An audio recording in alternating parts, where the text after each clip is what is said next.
Amount ఎక్కడో పెట్టా కనిపించట్లేదు.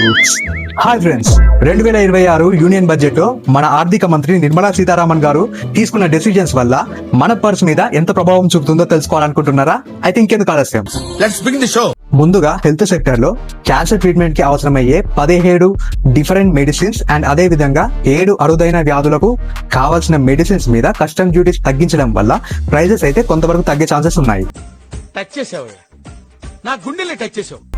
అండ్ రెండవది, abroad studies and international tour packages మీద 5% ఉన్న టీసీఎస్ ని 2% కి తగ్గించారు.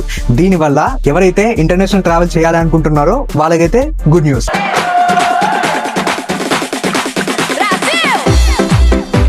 అండ్ ఇన్ఫ్రా విషయానికి వస్తే మొత్తం 7 high speed rail connectivities bullet train projects announce చేశారు.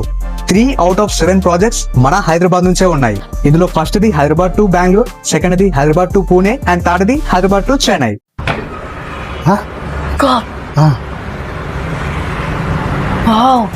ఒకవైపు leather products, microwave ovens, made in India smart phones, electric vehicles and solar panels ఇవన్నీ కూడా ప్రైజెస్ తగ్గే ఛాన్సెస్ ఉన్నాయి. అబ్బా సాయిరామ్.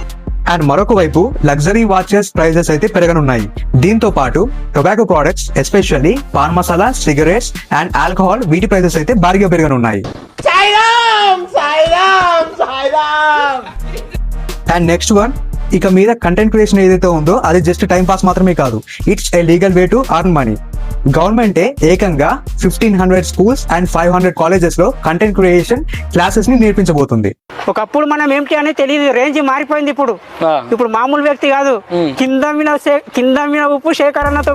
అసలు ఇదంతా కాదు, మన మిడిల్ క్లాస్ పీపుల్ కి ఈ బడ్జెట్ లో ఏం ఉపయోగాలు ఉన్నాయో చెప్పమంటారా? డైరెక్ట్ గా నిర్మలమ్మ గారిని అడుగుదాం.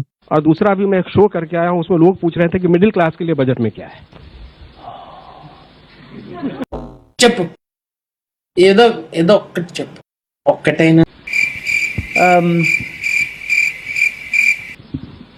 Many months later.